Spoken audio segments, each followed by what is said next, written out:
Every comedian that I've worked with, every comedian that I've put in a movie, I only put them in the movie because I thought they was funny. I thought they was perfect for the part. I tried to put them in a position to win. That's what it's all about, you know. I don't, I look at from, Chris Tucker and Bernie Mac and Mike Epps, Katt Williams, Ricky Smiley, Michael Blackson, Cedric, Kevin Hart. All these guys I know are funny as hell. I didn't discover them. They were doing their stand-up or doing their thing, and I knew that they were great and that they could act, and that if I have an opportunity, I was gonna give them an opportunity. To me, that's what it's all about. As far as specific things, Katt was 100 on a few things. Most of what he was saying, a couple of things, I just want to clarify. When we bring in a new, comedian, we do have them try out for different roles. So Ricky did give Money Mike a shot. But when we saw him and, we kind of saw how he moved and how he was, auditioning, we decided that he would be a better, Santa Claus, which was, to me, the perfect casting. When we saw Mike, damn, I call him Money Mike. When we saw Katt, when I saw him, I just knew that he was perfect for Money Mike. And, Katt, said he wrote his role, which, the role was written, but he enhanced it. This is why Katt was so dope in the movie.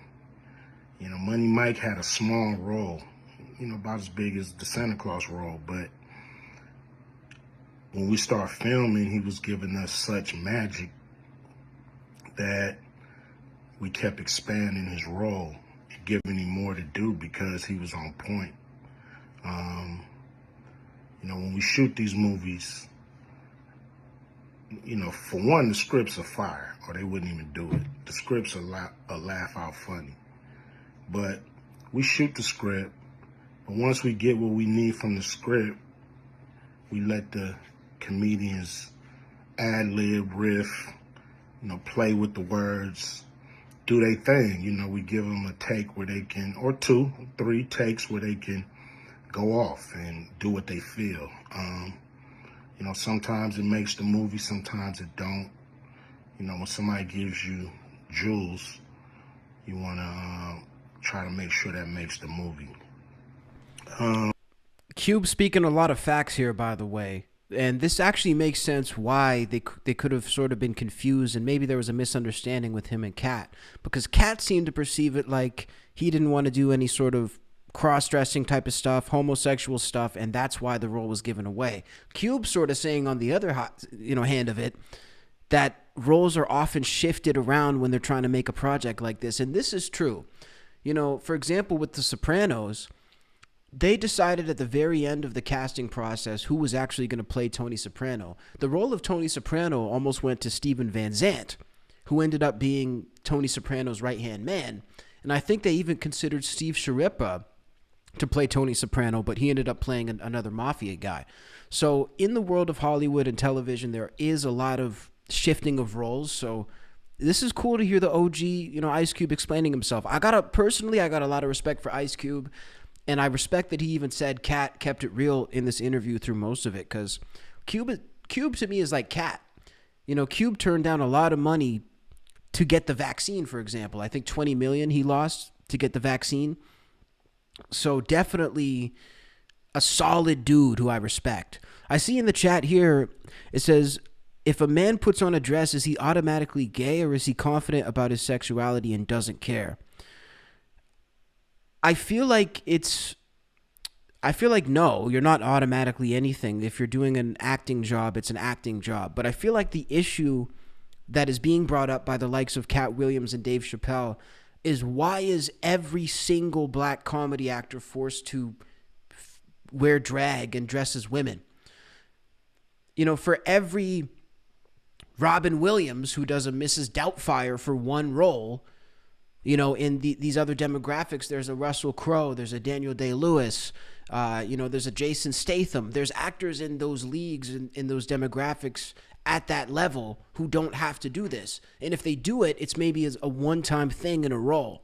What happens a lot of the times with black actors, especially in the comedy field, is they're only able to work if they continue to do this.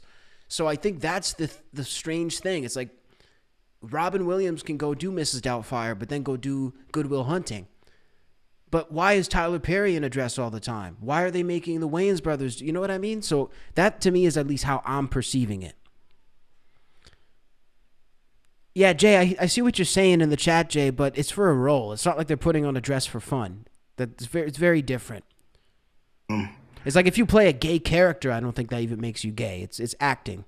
So in the movie, there's second thing I want to clear up. I would never shoot a rape scene in a movie, especially like Friday, where you actually see this happening on camera. That ain't my style. If you check out any of my movies, they're not raunchy. We did a movie called Players Club where the subject matter was a little raunchy, but for the most part, even that, we left it to your imagination. So the only reason that kind of stuff was in the movie is because you have three villains in Friday After Next. You have Santa Claus stealing presents. You have Damon, just got out of prison, sweating Craig and Dady for the rent money. And then you have Money Mike, a pimp that treats his woman, like a property. So Craig is always fighting the villains in the movie, from the Joker brothers to Debo. And so we already had Craig fighting Santa Claus. And the only real way to get rid of the other two villains was to have them go against each other. And the plier joke was always in the script, was never, we would never ever show that, that's not my style if you look at any of my movies. I'm seeing in the chat too, they don't make these actors wear a dress. Well, look, they don't make these actors do anything. I mean, they're free to leave at any time, but if you tell an actor that you're never going to work again if you don't wear this dress and that's their only source of income, that is kind of forcing them to do it. It's kind of like here in Canada when they, our prime minister says he never forced anybody to take a COVID vaccine. But he fired people if they didn't take the COVID vaccine. There were nurses of 20 plus years who lost their employment for not taking a vaccine. So yes, the nurse wasn't technically forced, but if you're going to take away their livelihood and blackball them, that may as well be forcing them. That's at least the way I see it. But again, keep putting your opinions, guys. I want to know what you guys think. This is an open discussion, man. This isn't one-sided. Like we're all talking here and figuring this out because this is just fascinating shit to me. So, that was never a discussion. We, at that point in everybody's career, we would listen to a certain extent, but we wasn't gonna change the movie for any actor. We do what we feel, and if it was a rape scene, it would have been in the movie. There was no reason not to shoot it. But that's not my style. I don't even like that kind of shit in movies, on camera. And so, that was, to me, a little discrepancy there. Katt, he wrote a lot of his part because, like I said, he was giving us jewels, so we were keeping the camera rolling. He was coming off the dome. He was coming prepared every day to steal the show. That was his mission. And, that's what he did, with the movie. And it launched his career, And I'm proud of the movie. I'm proud of all the guys who've, come through, a Q Vision production and went on to do bigger and better things. And look, a lot of people are talking about pay and how much they was paid on these movies that were extremely low budget. Most of these guys work a couple of days, and when you're doing a movie, there's over 100 people working on the movie that need to get paid. Most of them got to get paid every day. And there's pre-production and post-production. Even after you finish with the actors, you got to pay editors and sound people. And my movies are all about quality, so most of the money go up on the screen. I'm not giving you no bullshit. I'm not giving you no low budget, shit you can laugh at because it's so cheap. So, we try to put all the money on the screen. And so any actor that's mad at what they got paid, just look at what you was doing. Look at where your career was at the time. Take a look at where it is now. And Friday has something to do with that, I believe. And I put a lot of people in movies, but they ain't never put me in a movie. So you could take that for what it's worth. You know what I'm saying? I've given a lot of these guys opportunities. And I still act, so I'm waiting for a call. I ain't got to produce everything or write everything. I got love for all the comedians that I've worked with. Got, much love for Katt. He spoke up for me a lot. And I just wanted to be clear and clarify some things. And shit, man.